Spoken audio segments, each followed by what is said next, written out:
नमो ताहि जाते बड़े अरिहंतादि महान। करि मंगल करि हो महान, संत करण को काज। जाते मिले समाज सब, पावे निज पद राज।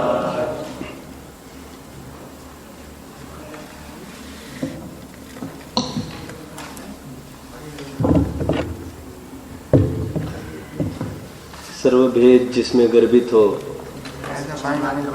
ऐसा जो चैतन्य का भाव, सो पारिणामिक भाव, इसको आधार बनाकर जो आपके अभ्यास क्रम में दृष्टि का विषय, यह विषय है, उसका भी निरूपण हम साथ साथ किए जा रहे हैं। विगत 2 दिनों से हमने इसकी चर्चा की है। आज पुनः इसका विचार करते हैं। कल यहाँ से एक चार्ट बनाया गया था जिसमें 2 द्रव्यों की चर्चा की थी। एक तो द्रव्य क्षेत्र काल भाव रूप द्रव्य, और इन समग्र वस्तु को वस्तु ऐसा कहा था हमने, कोई बात नहीं। और एक द्रव्य हमने देखा था कि द्रव्यार्थिक नय का जो विषय है उसे द्रव्य कहते हैं। तो इस न्याय से सामान्य, अभेद, नित्य, एक, ये चारों द्रव्यार्थिक नय के विषय हो रहे थे। इसलिए सामान्य, अभेद, नित्य, एक, इन सबको हमने द्रव्य कहा था, क्योंकि जो जो द्रव्यार्थिक नय का विषय वह द्रव्य। ध्यान रखना, यहाँ पर द्रव्य का अर्थ वैसे ध्रुव ऐसा करना है। जो जो द्रव्यार्थिक नय का विषय सो द्रव्य। तो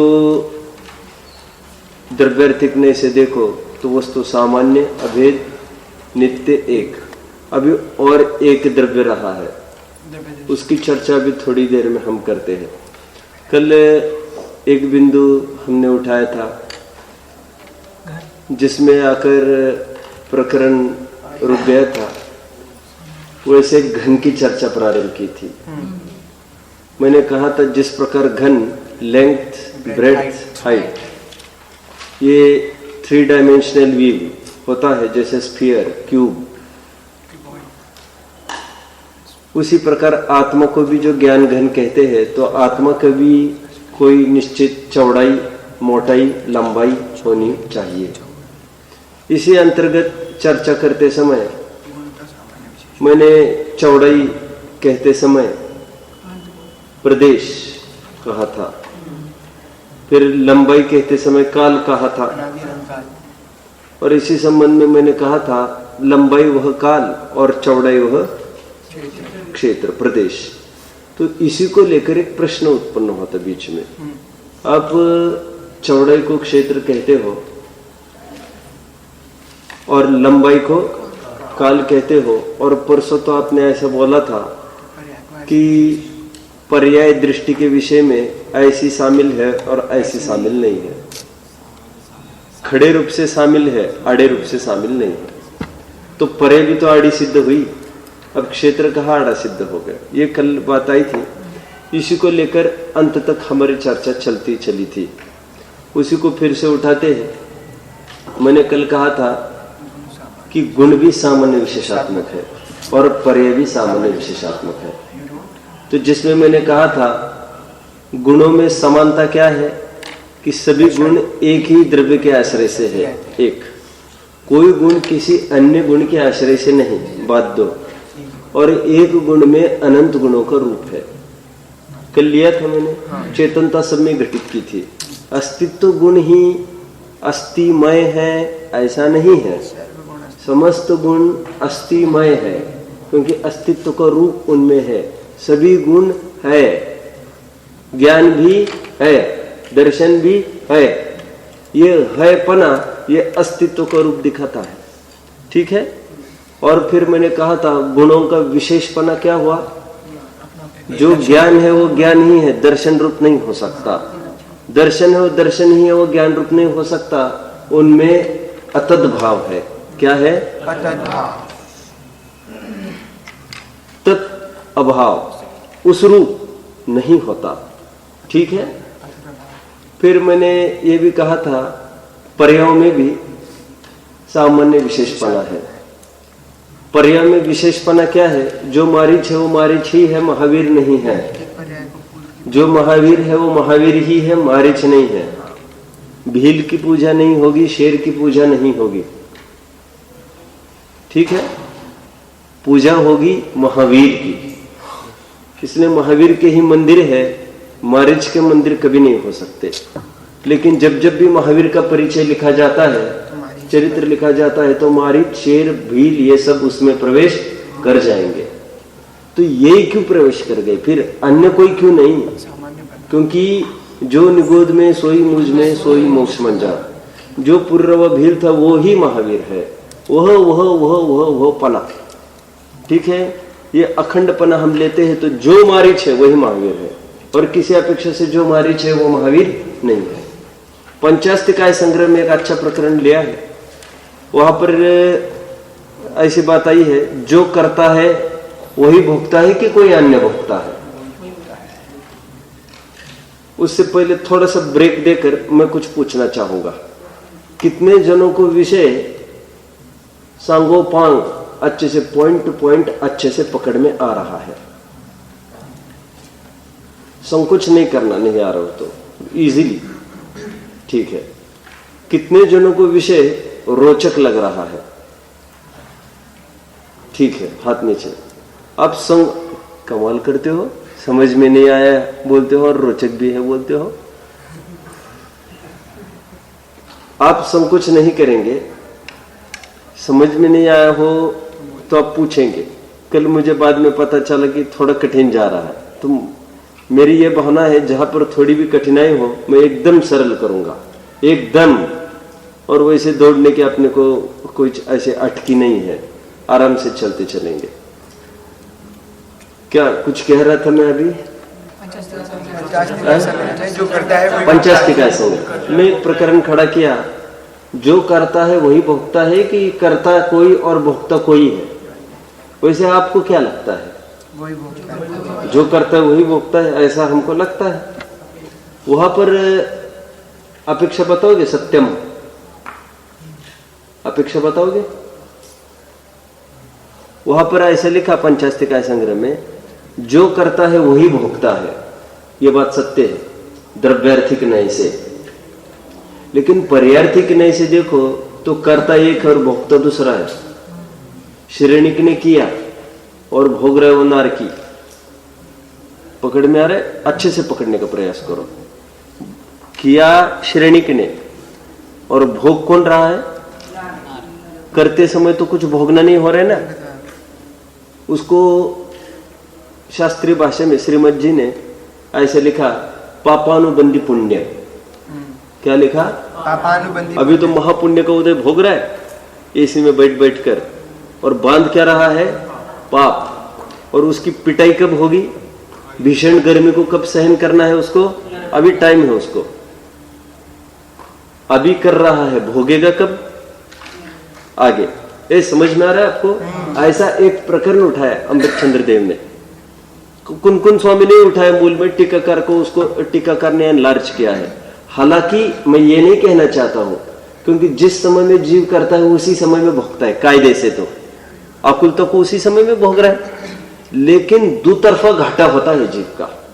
विषय के भोग के काल में दुतरफा घाटा यह होता है, वर्तमान में भोगने की इच्छा हुई, जैसे चोरी करने की इच्छा हुई, तो जो आकुलता हो रही है, कोई देख न ले, कोई देख न ले, पकड़ा न जाए, पकड़ा न जाए, ऐसा 25 दफे जो नजर दौड़ा रहा है यहां वहां बार बार, ये प्रत्यक्ष ही उसको भोग रहा है आकुलता को। ये प्रत्यक्ष वर्तमान का दुख, और भविष्य में जाकर केवल परिणाम किया तो तंदुल मत्स्य को याद कर लेना। बिना किए कैसा भोग रहे हो? ठीक है, बिना किए कहां भोग रहा है? कह रहे कोई वो कुछ किया ही नहीं भोग रहे, ऐसे कैसे कुछ किया नहीं, कह रहे भाव किया, भावों का ही फल होता है। तो किया किसने? तंदुल मत्स्य ने। भोग कौन रहा? कर्ता एक, भोग तो दूसरा। पर्यार्थिक न्याय से कर्ता एक है, भोग तो दूसरा है। द्रव्यार्थिक न्याय से जिसने किया है वही भोगेगा। द्रव्यार्थिक न्याय से तंदुल मत्स्य और नारकी एक ही है, पर्यार्थिक न्याय से दोनों जुदे जुदे हैं। उदित समझ में आया? सत्यम समझ में आ रहा है क्या? तो दोनों एक ही है कि अनेक अनेक है? एक भी है अनेक भी है, यही स्याद्वाद शैली है। द्रव्यार्थिक न्याय से देखो तो एक, पर्यार्थिक न्याय से देखो तो अनेक। ये मैंने क्यों प्रकरण उठाया संकल्प? पर्याय की सामान्य विशेषात्मकता दिखाने के लिए। जो पर्याय है परस्पर में लगी वो विशेष विशेष है। अभी की पर्याय का भोग अगले समय में नहीं करना है। खुश हो जाओ। क्यों खुश हो जाओ? अभी का जो भी है हमारा वो अगले समय में नहीं आ सकता। कैरी ओवर की वो मैथ्स में होता है ना, कैरिड ओवर और फिर कैंसिल करो, ऐसे कैरी ओवर की पद्धति पर्याय में नहीं है। प्रत्येक पर्याय यूनिक है, स्वतंत्र है, ये उनकी विशेषता। ऐसा होते हुए भी संस्कार वो आगे जाता है, इस अपेक्षा से कथनचित एकता भी है। इसलिए तो कहेंगे वो देखो वो मारीच वो महावीर बन गया। ठीक है, अभी चलो एक बार पूछ लो जो पूछना, फिर मैं करता हूँ पूरा। आपने पर्याय में सामान्य विशेष होता है, तो आपने कहा जो है बना, मतलब पर्याय में पहले जो थी अब वो सामान्य बना, लेकिन है बना द्रव्य में हुआ ना, तो जो पर्याय का अंश ही नहीं है तो वो पर्याय का सामान्य कैसे हो सकता है? ध्यान देना सब अच्छे से। हालांकि मैं इस विषय की तरफ बढ़ने वाला था, लेकिन मैंने सोचा अभी इसको भी पूछ लूं प्रश्न, तो इसको भी तसल्ली होगी। अपने प्रश्नों को लेकर उत्तर दे रहे हैं। देखो, पर्याय सामान्य विशेषात्मक है, तो मैं ये कह रहा हूं जो पर्याय का सामान्यपना है ना वही द्रव्य है, और पर्याय का विशेषपना है उसको तो पर्याय कहते ही हो आप लोग। पर्याय का सामान्यपना वह द्रव्य। अभी गुणों की तरफ बढ़ो। गुणों को जो सामान्य विशेषात्मक कह रहा था ना मैं, वो गुणों का सामान्यपना क्या है? द्रव्य। और गुणों का विशेषपना गुण, गुण पर्याय। गुणों का विशेषपना गुण, उसी को कहेंगे अभी पर्याय, और गुणों का सामान्यपना उसको कहेंगे द्रव्य। सबकी छटनी, सबका क्लासिफिकेशन ध्रुव में या पर्याय में करते जा रहे हैं अपन। तो सामान्य अंश, अभी प्रदेश रहा ना क्षेत्र, क्षेत्र का भी ले रहे हैं अपन।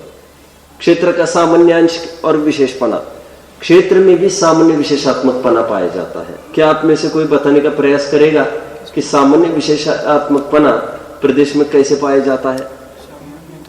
विशेषपना तो यह हुआ कि असंख्यात है क्वांटिटी में, इसी से निश्चित हुआ सब न्यारे न्यारे है। 50 विद्यार्थी है मंगलार्थी, तो इसी से निश्चित हुआ 50 अलग अलग है, नहीं तो 50 कहां से संख्या बनती? असंख्यात फिगर से ही उनकी भिन्नता विशेषता ख्याल में। अब सामान्यता क्या ख्याल में आएगी? जैसा एक प्रदेश है वैसे ही सभी प्रदेश है, प्रदेशों में कुछ भी अंतर नहीं। स्वरूप ठीक है, जैसे कोई भी प्रदेश उठाओ, कोई भी प्रदेश उठाओ तो उसमें आनंद गुण मिलेंगे। शिकंजी में किसी भी हिस्से में चम्मच डालो, वो क्या कहते हैं? बोरे में क्या डालता है वो हाँ? सूजा कहते हैं आप लोग। वो छुरी जैसी रहती वो चीज, वो सैंपल लेके आती, क्या क्या? सूजा। बस बस बस। देखो, नाम अपने अपने क्षेत्र के अपने अपने हिसाब के होंगे। वो कहीं भी डाले उसको, वो ऐसा करता है कि ऊपर का डालो ये सैंपल अलग, ये नीचे का डालो अलग, ऐसा है? कहीं भी डालो तो क्या निकलेगा? वही। उसी प्रकार आत्मा का कोई भी प्रदेश उठाओ, उसमें अनंत गुण मिलेंगे, और अनंत गुण मिलेंगे तो समान परिणति वाले मिलेंगे। असंख्यात प्रदेश में समस्त श्रद्धा गुण का परिणमन सम्यक तो ही मिलेगा, कहीं सम्यक तो कहीं मिथ्या, तो ऐसा नहीं मिलेगा। आप समझ रहे हो? सभी प्रदेशों का एक सरीका कार्य चलता रहता है। थोड़ी विशेष बात, कठिन भी हो सकती है। प्रश्न एक उत्पन्न हुआ है, एक मथुरा दिगंबर जैन संघ मथुरा में है, एक बहुत बड़ा साहित्य भंडार है उन लोगों का। वे लोग पहले तत्वार सूत्र छापते थे, उसके पीछे कुछ प्रश्न फूलचंद सिद्धांत शास्त्री ने बनाए थे। उसमें एक प्रश्न था शंकाकार का कि जो हम देखते हैं आंखों से, तो क्या चक्षु इंद्रिय जो देखती है, तो क्या ज्ञानावरण का क्षयोपशम, क्या आंखों के पास जो आत्म प्रदेश है वही क्षयोपशम हुआ है ना, उसी हिस्से में क्षयोपशम हुआ है ना ज्ञानावरण का। तो समाधान में लिखा था नहीं, ऐसा नहीं, क्षयोपशम सर्वत्र होता है, संपूर्ण आत्मा में। तो कहा ऐसे कैसे? तो फिर वहां पर यह कहा था क्योंकि प्रत्येक समय में जैसे खून दौड़ता है ना तेजी से बॉडी में, हार्ट बीट होती है जैसे, उसी प्रकार ये आत्मा के प्रदेश भी निरंतर घूमते रहते, फुल स्विंग में और फुल स्पीड में निरंतर घूमते रहते आत्म प्रदेश। मात्र 8 मध्य प्रदेश नहीं घूमते हैं, वो स्थायी कहे गए हैं। 8 मध्य प्रदेश, ये अपना भोपाल वाला मध्य प्रदेश नहीं, 8 ऐसे मध्य प्रदेश है। मध्य प्रदेश कैसे होंगे? मध्य आप कहोगे मध्य तो एक ही होना चाहिए, कोई जरूरी नहीं है। जैसे मैं कहूं इसके मध्य कितने हैं, ये मध्य है, ठीक है। मैं पूछा अभी इसके मध्य कितने हैं, तो ये मध्य नहीं हो सकते क्या? तो मध्य एक ही होता है, ये भ्रांति छोड़ो। मध्यमांश कितने बोल रहे वे? 8। मध्य प्रदेश कितने? 8। जैसे मध्य प्रदेश 8 है, ये नाभि के आसपास रहते हैं ये सब, उसको छोड़कर निरंतर प्रदेश में गमन होता रहता है। अब 8 मध्य प्रदेश का फिर और प्रश्न पूछे वहां पर, ये 8 मध्य प्रदेश गमन नहीं करते, बाकी के सब प्रदेश गमन करते निरंतर। इसलिए देखो गोल गोल गोल घूमते हैं ना, कभी आप छोटे थे तब घूमे होंगे, खूब घूमो और एकदम रुक जाओ। एकदम रुकने के बाद वो ऐसे बराबर वो करंट आता रहता है और अपने आप अपने वो चक्कर जैसे आती रहती है, होता है। यह आत्म प्रदेशों का कमाल है पूरा। तो आत्म प्रदेश निरंतर घूमते समय 8 प्रदेश नहीं घूमते, तो वहां पर और एक प्रश्न पूछा, ऐसे तो फिर टूट जाएगा, उनका जोड़ान ही खत्म हो जाएगा। क्यों खत्म हो जाएगा? हमने पर्टिकुलर पॉइंट, जैसे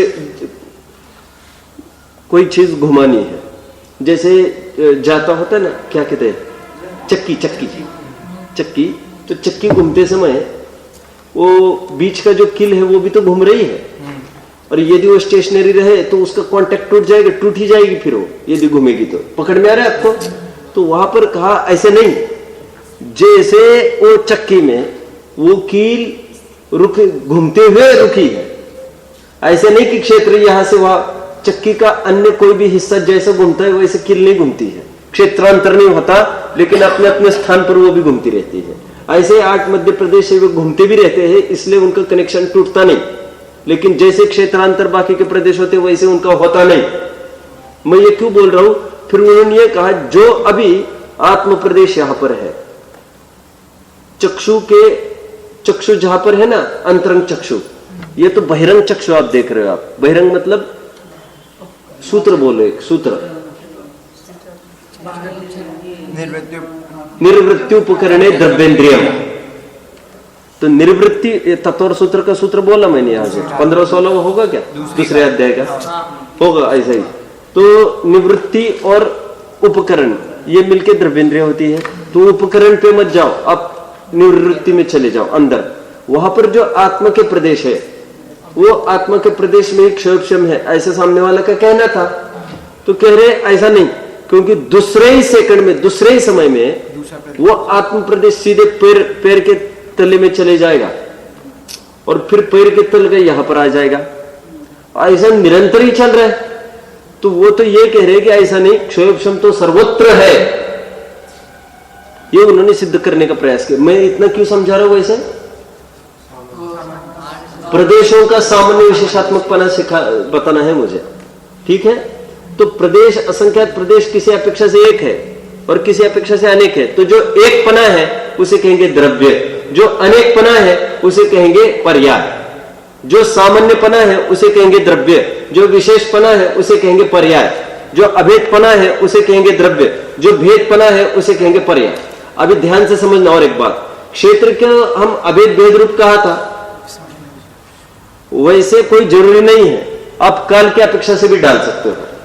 काल की अपेक्षा से विचार करो तो पर्यायों का अभेदपना वो द्रव्य और पर्यायों का भेदपना वो पर्याय जिसको आप कहते हो, ठीक है। गुणों का भेदपना वह पर्याय, एक एक गुण, गुणों का भेद वो एक एक गुण, और एक एक गुण को अभी क्या कह रहे हैं हम, पर्याय। एक एक गुण को पर्याय क्यों कहा? अरे एक एक प्रदेश को भी तो पर्याय कहा हमने, एक एक प्रदेश को पर्याय कहा, एक एक गुण को भी पर्याय कहा, और एक एक पर्याय को तो पर्याय कह ही रहे हैं। क्यों? एक ही नियम है, भेद सो पर्याय। क्या नियम है? कल मैंने नियम सार का हवाला देते हुए कहा था, टीका में लिखा है, सब प्रकार से भेद को प्राप्त हो उसे पर्याय कहते हैं। भेद सो व्यवहार, भेद सो पर्याय, और अभेद सो निश्चय, ठीक है, और अभेद सो द्रव्य, और भेद सो पर्याय। इस न्याय से चलना है। तो पर्याय का भेदपना मतलब विशेषपना विचारते हो तो वो पर्याय है, और गुण का विशेषपना वो भी पर्याय, ठीक है। गुण को भी पर्याय कहा है क्या कहीं जिनागम में? अक्रम भावी, बराबर, क्रम भावी पर्याय, सहभावी पर्याय कहा है ना ऐसा। पर्याय को, उत्पन्न ध्वंसी पर्याय को क्रमवर्ती पर्याय कहते हैं, और ज्ञान दर्शन आदि को सहभावी पर्याय कहने की पद्धति है। सहभावी साथ साथ रहते हैं, और क्रम भावी एक साथ नहीं, एक वन आफ्टर द अदर रहते हैं। इसी को जिनागम में और एक तीसरी गाथा में एक शब्द आया है, क्रमवर्ती और अक्रमवर्ती पर्याय। सहभावी मतलब ही अक्रम, ज्ञान दर्शन को कहते हैं अक्रम पर्याय, और जो उत्पन्न ध्वंसी पर्याय है उनको क्या कहेंगे? अरे बोलो ना संकल्प, क्या कहेंगे? क्रमवर्ती। ये सामान्य विशेषपना मैंने कहा। तो पर्याय का सामान्यपना वो अपन द्रव्य ले रहे हैं। सत्यम, कोई प्रश्न हो तो पूछ सकते हैं, अभी कुछ भी प्रश्न हो तो पूछ सकते हैं। द्रव्य का सामान्य क्या होगा? द्रव्य स्वयं सामान्य। बहुत अच्छा प्रश्न है, अभी मैं उसकी तरफ आता हूं। पहले तो अभी प्रश्न उठाई इसलिए मैं और एक बात बोल दूं। जैसे हमने पर्याय, गुण और क्षेत्र का सामान्यपना द्रव्य कहा और विशेषपना वो पर्याय कहा। अब द्रव्य का विशेषपना क्या होगा? पर्याय। द्रव्य का विशेषपना होगा पर्याय। अभी प्रश्न ये है सत्यम का, चार्ट हालांकि चला गया आज, और आप में से कोई बना लेता आने के पहले, में 5 मिनट में फटाफट बना देता, कोई भी आपको बना लेते तो अच्छा रहता। क्या यहाँ पर सामान्य और विशेष ऊपर लिखा गया था? ठीक है, आप में से कोई भी आओ जो बना सकते हो, और फटाफट बनाओ बिना देखे। यहाँ पर चौक लो, बनाते रहो, बाकी सब यहाँ पर ध्यान दो। प्रश्न ये है कि क्षेत्र काल भाव हमको समझ में आया। क्षेत्र की अपेक्षा वस्तु कैसी है दीपेश? बोलेगा नहीं या बीच में कोई बोलेगा? बीच में कोई नहीं, बिल्कुल। और जिनको बोलना है मैं उनको अलग से पूछूंगा। बोलो। राइट। वस्तु क्षेत्र की अपेक्षा अभेद भेद रूप है। वस्तु कैसी है क्षेत्र की अपेक्षा? अभेद भेद रूप। वस्तु काल की अपेक्षा कैसी है? नित्य अनित्यात्मक। वस्तु भाव की अपेक्षा कैसी है? एकानिक। बहुत अच्छा। अभी वस्तु द्रव्य की अपेक्षा कैसी है? सामान्य विशेषात्मक। तो प्रश्न ये होगा आपका, सामान्य विशेषात्मक मतलब क्या? सामान्य विशेषात्मक मतलब सचमुच सामान्य मतलब अभेद नित्य एक का पिंड, और विशेष मतलब भेद अनित्य अनेक का पिंड, समग्र को विशेष कहेंगे। ठीक है, क्योंकि सच पूछो तो जिसको हम वस्तु कह रहे बार बार, वस्तु द्रव्य गुण, वस्तु द्रव्य क्षेत्र काल भावात्मक है। सच पूछो तो वस्तु को ही तो तत्व और सूत्र वाले द्रव्य कहते हैं, और नीचे के द्रव्य को हटा देते। कितने जन को समझ में आया मैंने क्या बोला?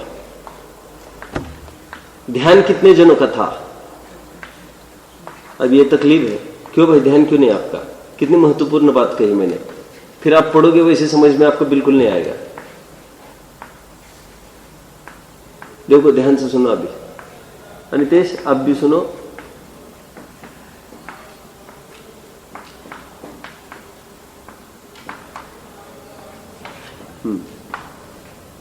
देखो सब प्रश्न अभी उत्पन्न ये हुआ है, सामान्य और विशेष में क्या लेंगे। क्षेत्र का भेद में क्या लिया था, असंख्यात प्रदेश, ठीक। और अनित्य में क्या लिया, राग द्वेष वितराग भाव, सम्यक दर्शन मिथ्या दर्शन मति ज्ञान कुमति ज्ञान, ये सब अनित्य में आएगा। उत्पन्न ध्वंसी समस्त पर्याय अनित्य में आएगी। अनेक में क्या आएगा, ज्ञान दर्शन चारित्र वीर्य, ये सब अनेक में आएगा। एक में क्या आएगा, समस्त गुणों का अखंडपना। समस्त गुणों का अखंडपना क्या, गुण सब गुण का अखंडपना क्या है। मैंने अभी अभी कई बातें कही थी, एक गुण का रूप समस्त गुणों में है, यह समानता, वो द्रव्य के अंतर्गत चला जाएगा, इसलिए उसके ऊपर द्रव्य लिखा है। क्योंकि ये सब द्रव्यार्थिक नय से देखा जाए तो सामान्य दिखता है, अभेद दिखती है, वस्तु नित्य दिखती है, वस्तु एक दिखती है द्रव्यार्थिक नय से। पर्यार्थिक नय से देखो तो वस्तु भेद रूप दिखती है, अनित्य रूप अनेक रूप दिखती है।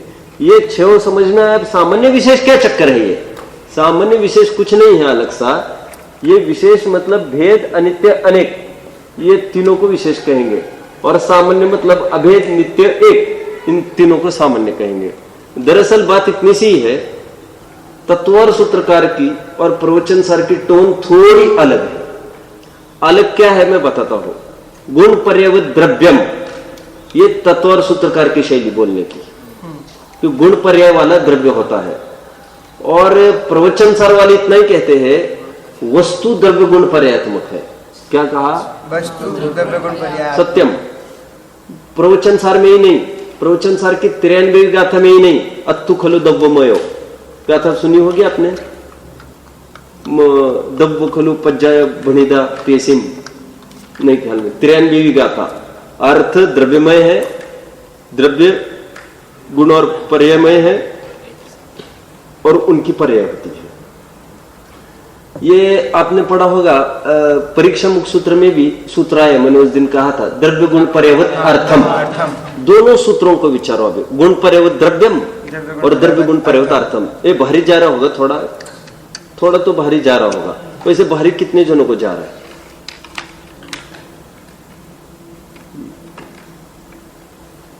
ठीक है।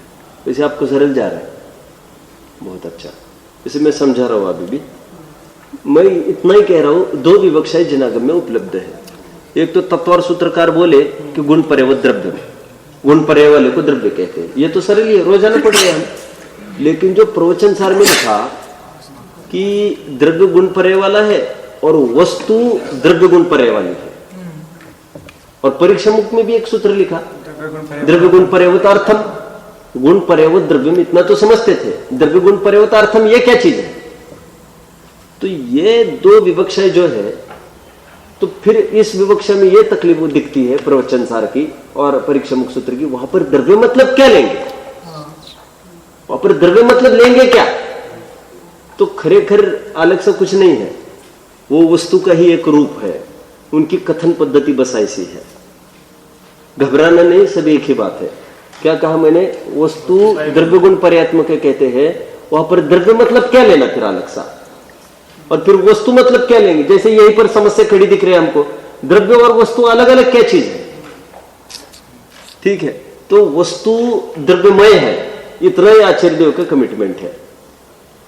और द्रव्य गुण पर्यायमय है, और गुणमय है, और उनकी पर्याय होती है, ठीक है। वस्तु द्रव्यमय है, इतना ही बोले, अधिक कुछ नहीं। तो इतना सा ही समझना, द्रव्य और वस्तु एक अर्थवाची है। बस कहने को ऐसा बोल रहे हुए, वस्तु द्रव्य क्षेत्र काल भावात्मक है, ठीक है। अभी द्रव्य क्षेत्र काल भाव, ये चतुष्टयात्मक वस्तु बोल रहे ना अपन। अभी और एक जगह एक चीज बनाओ आप, द्रव्य मैंने एक यहां पर बनाई थी क्या, द्रव्य गुण पर्याय और द्रव्य क्षेत्र काल भाव, ऐसा करके मैच करो उसको। तो मैचिंग में द्रव्य के आगे क्या जाएगा, एक जगह द्रव्य क्षेत्र काल भाव लिखो, एक जगह द्रव्य गुण पर्याय लिखो, बात एक ही, द्रव्य क्षेत्र काल भावात्मक है वस्तु कहो, तो द्रव्य गुण पर्यात्मक है कहो, बात तो एक हो गई ना।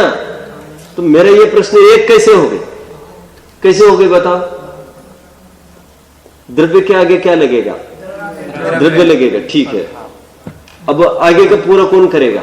तो बताओ, आगे का पूरा करो आप।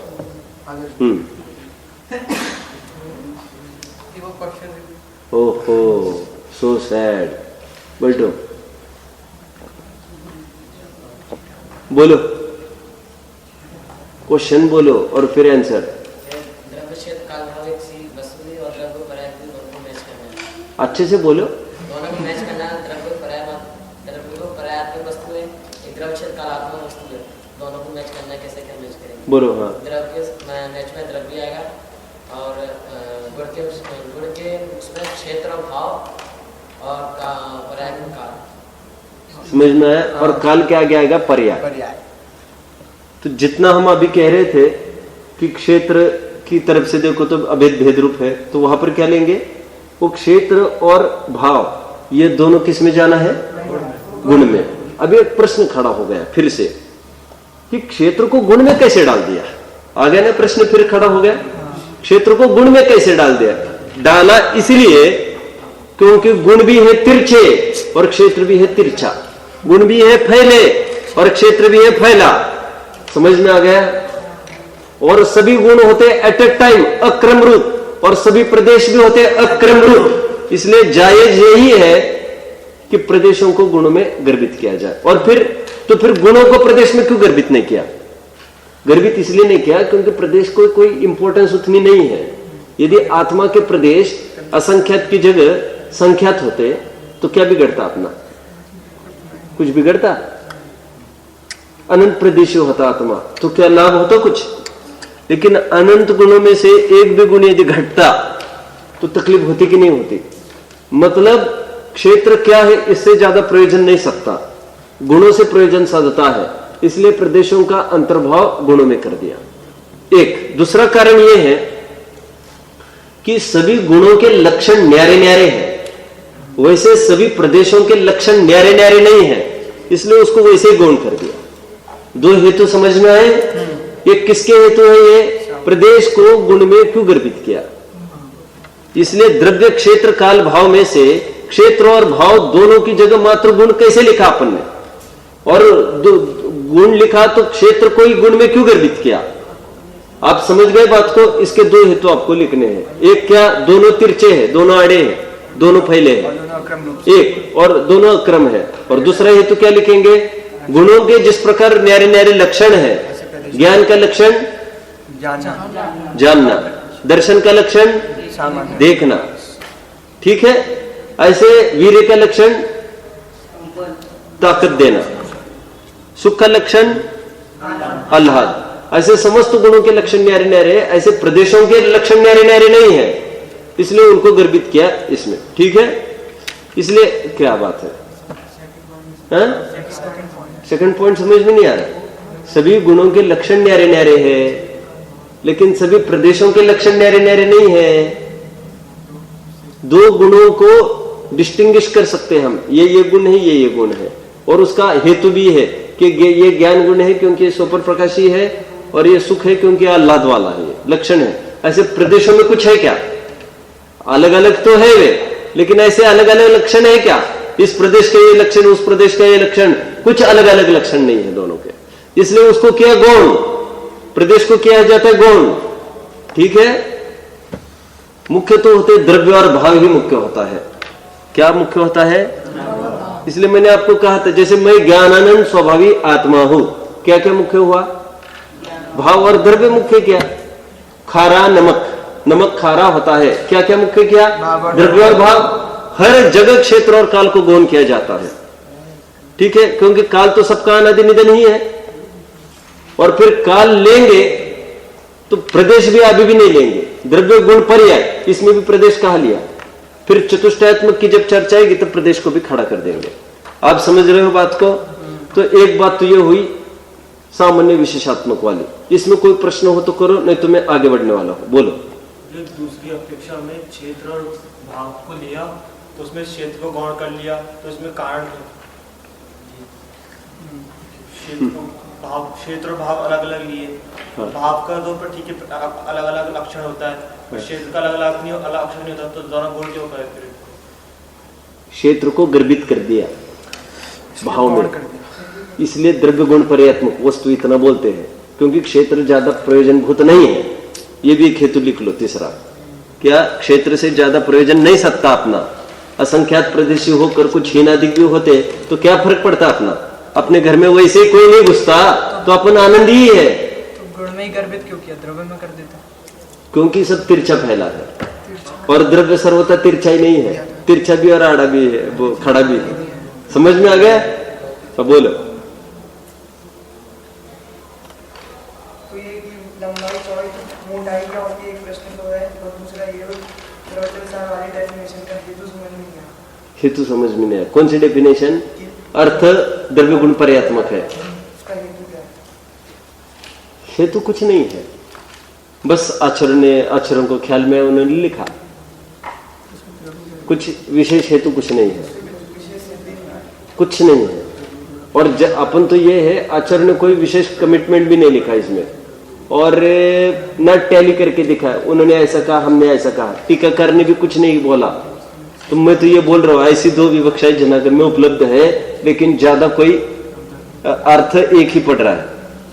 और वस्तु और द्रव्य में विशेष खुलासा करो, कोई नहीं करेगा, कोई नहीं कर सकेगा। जो ने अर्थ कहा और यहाँ पे द्रव्य लिया, मतलब अर्थ एक ही है, सचमुच एक ही है। तो फिर प्रश्न खड़ा होता है, फिर उनके अर्थ में द्रव्य क्यों लिया, यही प्रश्न है ना आपका। लेकिन वहां पर इतना ही बोले हुए, वो अर्थ कुछ नहीं, वो द्रव्यमय ही है, बस फिर ऐसा बोले हुए। अलग सब कुछ भी उस पर नोट ना ग्रंथकार ने ना टीकाकार ने की है, संपूर्ण जनागम में इसके बारे में कोई वाच्यता नहीं है। मैंने तो दो शैलियों को दिखाया, एक तत्व और सूत्रकार की और एक प्रवचन सार वालों की, ये दो विवक्षा ऐसी मिलती है आपने को। और प्रचलन में ये तत्व और सूत्र वाले की अपेक्षा है, क्योंकि वही है मूल में। तो ये तो थोड़ी कठिनता की तरफ बढ़ गई और कुछ भाव तो खुलता है नहीं।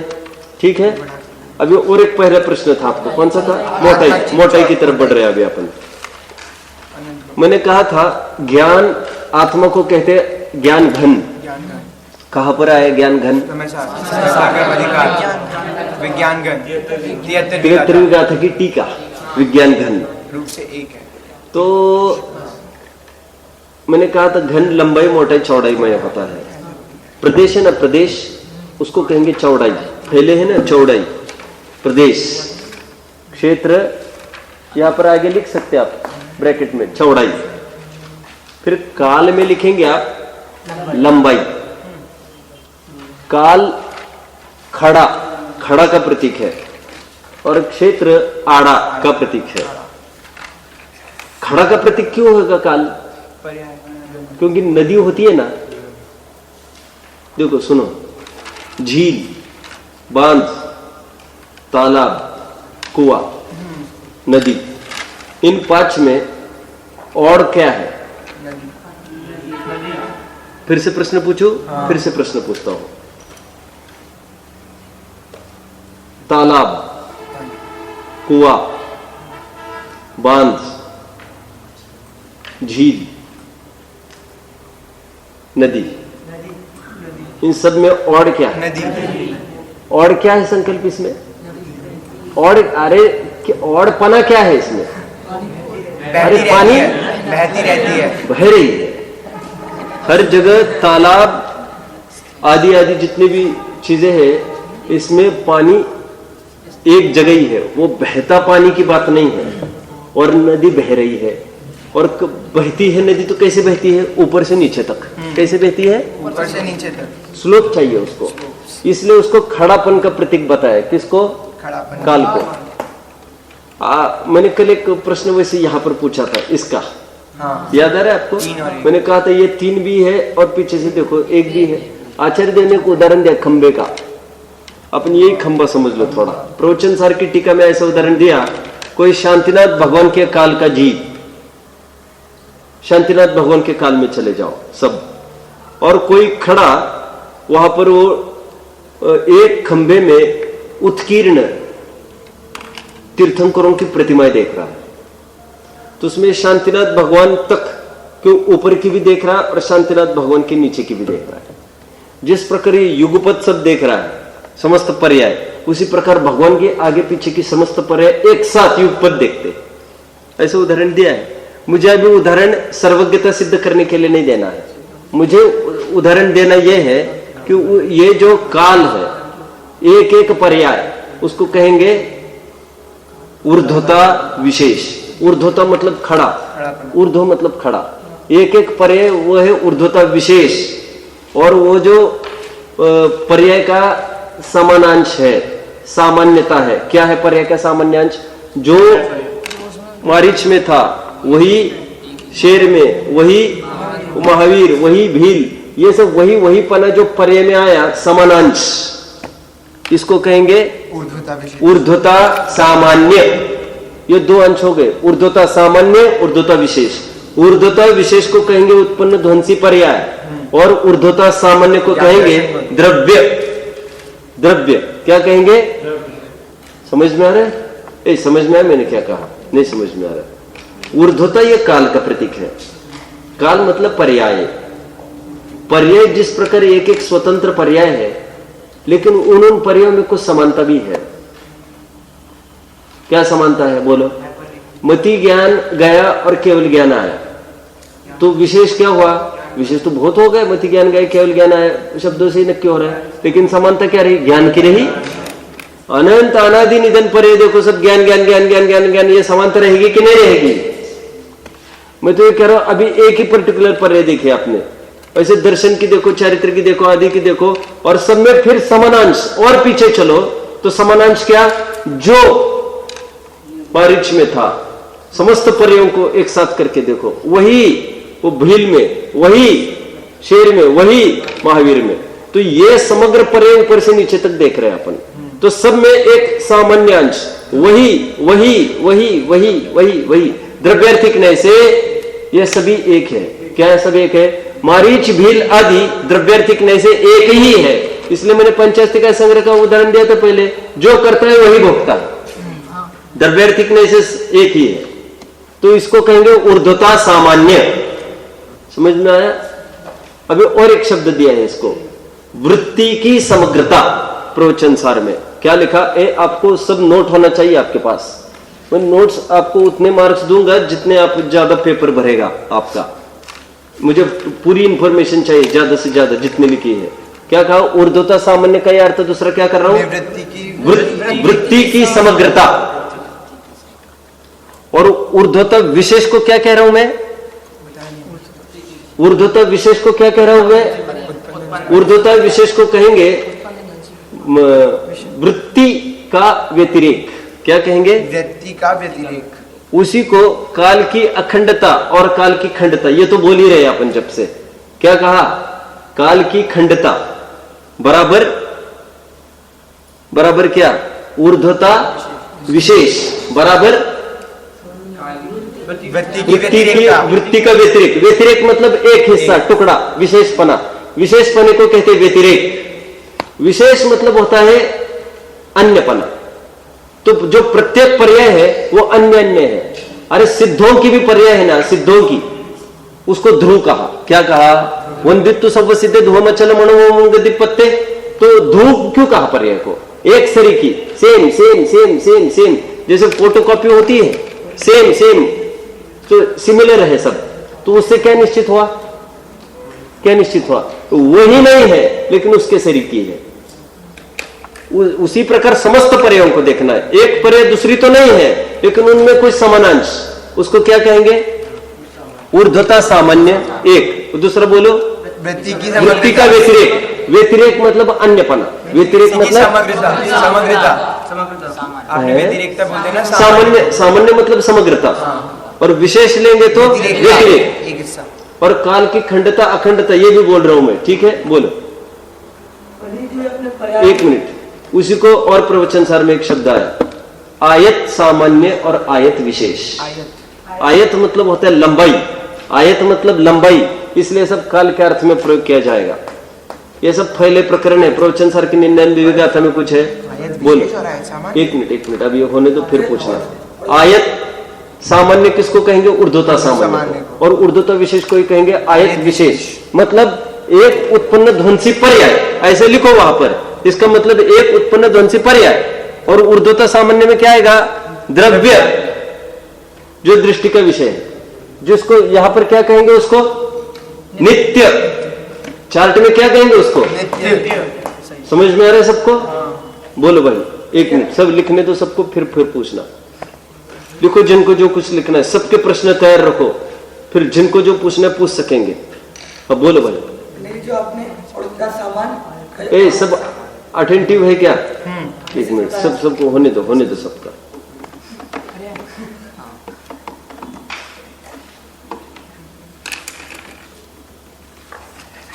चलो,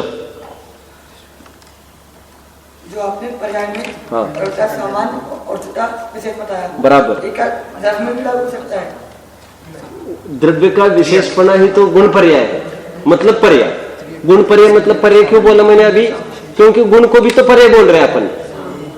गुण को पर्याय क्यों बोल रहे हैं? क्योंकि गुणों का भेद हो पर्याय। क्या कहा मैंने? गुणों का भेद हो पर्याय और गुणों का भेद हो द्रव्य। ठीक है, दो में विभाजन कर रहे हैं अपन द्रव्य का। समग्र द्रव्य का विभाजन ध्रुव में और पर्याय में कर रहे हैं अपन, क्योंकि हमको दृष्टि का विषय निश्चित करना है। नवीनानम न चरितम न दंसनम जानगो शुद्धो। ज्ञान नहीं, दर्शन नहीं, चारित्र नहीं। व्यवहार सदी, व्यवहार से ज्ञान दर्शन चारित्र कहे गए हैं। ठीक है, बोलो। ठीक है, द्रव्य को विशेष रूप से देखो तो पर्याय, और पर्याय गुण को सामान्य रूप से देखो तो वही द्रव्य। चलो मैं आगे। अब और एक मोटाई, हाँ, अनंत गुण। मोटाई का अर्थ है गुण। मोटाई लोक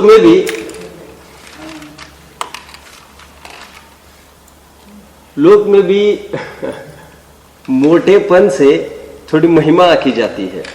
मुझे सुनो, विलियम शेक्सपियर की एक पोएम थी, हमको, आपको होगी कि नहीं मुझे नहीं पता, वैसे 10वीं के पहले ही थी। हाँ, बराबर, ये 7 स्टेजेस ऑफ लाइफ हो सकता है, 7 एजेस, मुझे याद नहीं है, उसमें है कि देख लेना। वहां पर ऐसा लिखा, at a particular stage a belly becomes a prestige issue. मतलब ऐसे वहीं पर है कि ये मुझे दिखा देना। सुनो, मैंने ऐसा किया, मैंने एक भी स्कूल की एक भी बुक मेरे पास रखी नहीं कभी। वो आई और गई,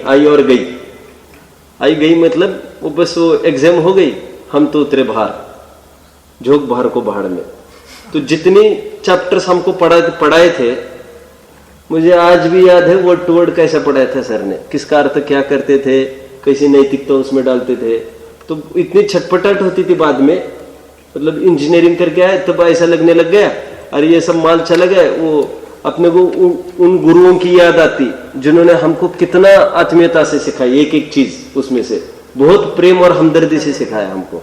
हमारे जितने भी थे ना, खासतौर पर जितने भी लैंग्वेज सब्जेक्ट्स सब थे, इंग्लिश, मराठी, हिंदी, खासतौर पर सभी एक से बढ़कर एक टीचर्स थे, और कितना सुंदर पढ़ाते थे। तो फिर मैंने बहुत प्रयास किया सिलेबस मिले, लेकिन तब चेंज हो गया तो 2 दफे सिलेबस, तो मुझे मुश्किल से नहीं मिला। मैंने रद्दी भी बहुत सारी टोटली 2-4 जगह से मंगा के, लेकिन मिला नहीं। अभी बोल रहे आपके पास वो पोएम है, उसमें ऐसा लिखा है, शेक्सपियर की है क्या वो, कि उसमें ये लिखा है कि वो आदमी की स्थिति बताई है उन्होंने। छोटा था तब कैसा था, फिर बड़ा था बड़ा, ऐसा। तो एक पर्टिकुलर एज हो जाए तो वो थोड़ा पेट रहना, उसको मोटापा थोड़ा रहना, वो प्रेस्टीज पॉइंट बन जाता है उसका। जज बन जाता है। पोएम में ऐसा लिखा है। जज मतलब वहां पर भी वो पंच मतलब उसकी मान्यता होती है लोक में, ये कहना है। मैंने इतना सारा क्यों बताया? मैंने इतना सारा इसलिए बताया कि मोटापा ये गुणों का प्रतीक है, इसलिए मोटाई में यहां पर लेंगे आप मोटाई। ये सब आगे लिखना चाहिए आपको, ये चौड़ाई क्या, ये लंबाई क्या और ये मोटाई क्या। अभी अपन बढ़ते हैं थोड़ा। मेरा ये प्रश्न है, उत्पाद व्यय ये इसमें कहां पर आएगा अच्छे से? ये इसका भी अलग सा नोट चाहिए मेरे पास। मैं जो बोल रहा हूं उसका बराबर नोट चाहिए। उत्पाद व्यय यहां पर कहां है? अनित्य। एकमत से सौम्य। मैंने कुछ कहा था विशेष आपको कल निकलते समय, उत्पाद वे द्रव्य में होता है, उत्पाद वे द्रव्य। मैंने ये कहा उत्पाद और वे तो अनित्य में आएगा, लेकिन साथ में एक बात कही, उत्पाद वे पना वो जाएगा नित्य में। क्या कहा मैंने? परिणाम ये जाएगा अनित्य में, लेकिन परिणाम स्वभाव ये आएगा नित्य में। परिणाम ये अनित्य, लेकिन परिणाम स्वभाव ये नित्य। एक मिनट, जिस प्रकार कोई पर्याय है, उत्पन्न हुई नष्ट हुई, नित्य तो कोई पर्याय नहीं है, लेकिन पर्याय का उत्पन्न होना और नष्ट होना और उत्पन्न होना, ये तो नित्य ही चल रहा है ना। इसलिए नित्य धर्म तो अपने में नित्य है ही, लेकिन अनित्य धर्म भी अपने में नित्य ही है। क्या कहा? नित्य धर्म तो नित्य है ही, नित्य धर्म के अपने में नित्य। तो मुझे ये कहना है, जब दृष्टि का विषय, जब अपन आत्मा का अनुभव करेंगे तो नित्य ही आत्मा के अनुभव में आएगा कि नित्य के अंतर्गत अनित्य भी समाविष्ट होगा? नित्य के अंतर्गत अनित्य भी समाविष्ट होगा। अरे एक में अनंत गुणों का पिंड है एक, तो उसमें अनित्य गुण भी आ गए कि नहीं आ गया? अरे समझ में आया मुझे क्या कहना? क्योंकि अनित्य अंश नहीं लेना, अनित्यपना, पर्यायपना, उत्पादपना वो स्वभाव में आएगा, त्रिकाली ध्रुव के अंतर्गत वो शामिल हो जाएगा, एक में शामिल हो जाएगा।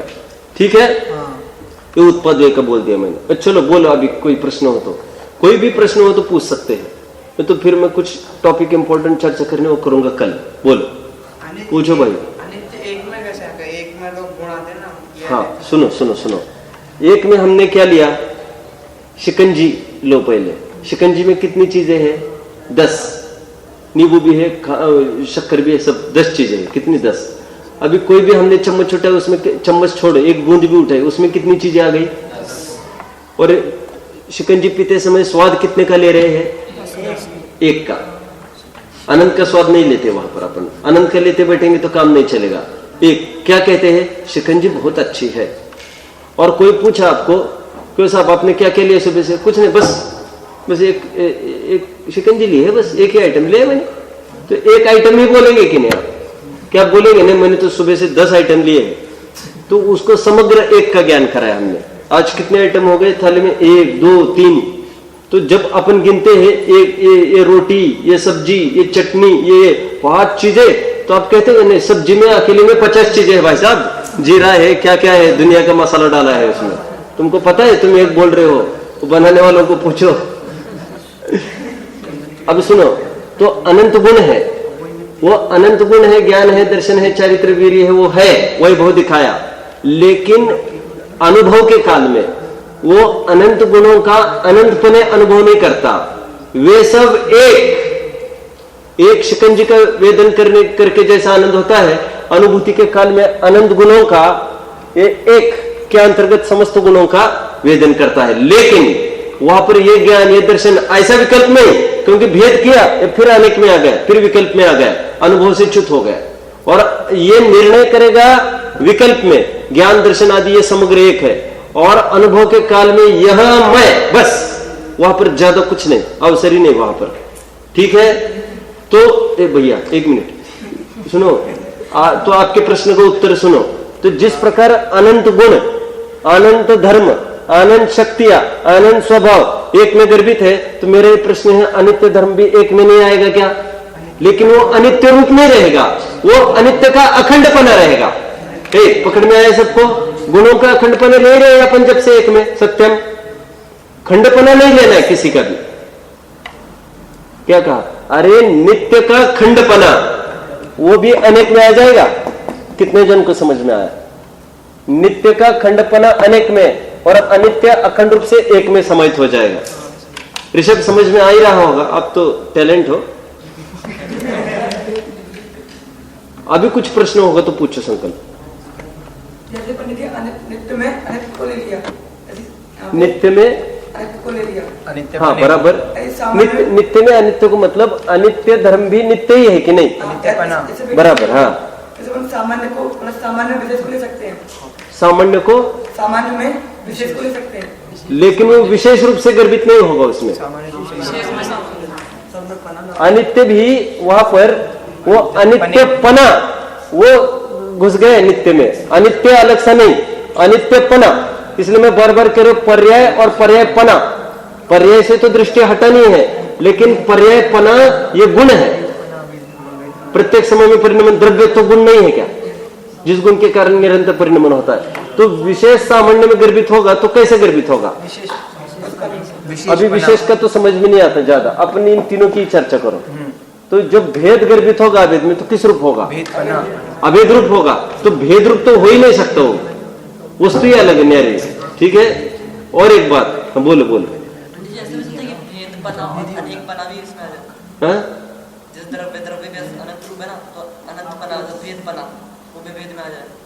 भेदपना, तो भेदपना भी एक में आएगा ना, अनंत धर्म एक में आ रही कि नहीं? तो भेद और अभेद भी धर्म है कि नहीं? तो एक में तो भेद भी आया, अनित्य भी आया, अनेक भी आया, अनेक भी आया। वस्तु एक अनेक स्वरूप है कि नहीं? तो अनेक भी धर्म है कि नहीं? तो वो भी आएगा इसमें। एक कार्तिक लिख रहा है बस, बाकी कोई नहीं लिख रहा है, मैं नहीं कुछ जानता। तुम नोट करो, सुनना नहीं कुछ, मैं कुछ भी पूछूंगा। ये सब जैसा मैंने कहा है वो सब नोट करो आपके इसमें। बोलो भाई। ये शुरू से हम सब द्रव्य में गर्भित करके आ रहे हैं। क्या गुण पर्याय वगैरह सब द्रव्य में गर्भित करना शुरू से कर रहे हैं। लेकिन गुण और पर्याय को, गुण और पर्याय रूप गर्भित नहीं हो रहे द्रव्य में, अखंड रूप गर्भित हो रहे हैं। हाँ, तो फिर यहाँ पे भाव में क्यों गर्भित कर रहे हैं? फिर ऊपर से नीचे भाव में नीचे। अब मैं वो कल बताने वाला हूँ, ये इसको भी फिर द्रव्य कहने वाले हैं ना अपन। अभी दृष्टि का विषय द्रव्य, उस अलग सा एक को भी नहीं कहने वाले हैं, वो कल चर्चा चलेगी आगे। ठीक है, बोलो। क्या एक तरफ मतलब एक नए को ग्रहण करना मिथ्यात्व होता है, एक नए का श्रद्धान करना? एक नए का श्रद्धान करना मिथ्या तो होता है क्या? एक नए को कैसे ग्रहण करेगा वो? जब अनुभव होता है द्रव्यात्मक नए के विषय को ग्रहण करते हैं ना, एक नए के विषय को ग्रहण मतलब मुख्य गुण की व्यवस्था है। तो श्रद्धा के काल में थोड़ी मुख्य गुण करता होगा। हाँ, नहीं करता है, मुख्य बने करके ही करता होगा। नहीं, यह वो वहां पर तो मुख्य गुण, अनुभव के काल में मुख्य गुण नहीं है। अनुभव के प्रथम समय तक वो मुख्य करता है निश्चय नहीं के विषय को, लेकिन मुख्य करने के पीछे उसका रहस्य है ना, वो समर्पण करेगा स्थायी तत्व में, अपना सब कुछ अस्तित्व भूल के, तभी तो उसको साम्राज्य मिलने वाला है। मैं कल फोकस करूंगा इस पर। ठीक है, कल चर्चा चलेगी। ओम।